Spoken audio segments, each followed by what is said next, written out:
Arlington National Cemetery to East Texas, people are remembering those who fought and died for America. Volunteers place handcrafted tokens at veterans' graves near Memorial Day. This is a part of a national nonprofit program called the Honor Project. East Texas News Weekend's Andrew Culver reports the mission reached a historical cemetery in Gregg County.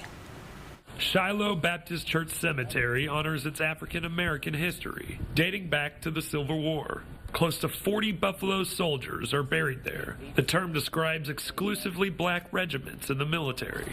Thank you so much, and thank you for... Deborah Christian's ancestors are buried on the land. My father, he'd be proud that his daughter came back home here and to help other veterans. The Honor Project commemorated grave sites.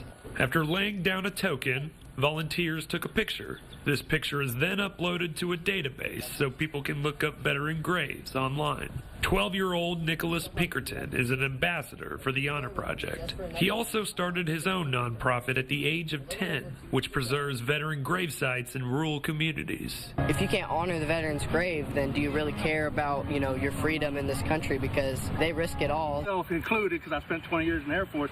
Pinkerton says most veteran graves are hidden from the public eye. About 78% of veterans are buried in communities, often rural. The other 22% are buried in national, state, or tribal veteran cemeteries. This is according to the U.S. Department of Veterans Affairs as of 2022. The more people, the better, I think, that are involved and get to talk about it, remember it, and come together as a group. Our goal is to let the world know we're still here, we're still serving for 250 years. We should all celebrate for that common cause that we fought for.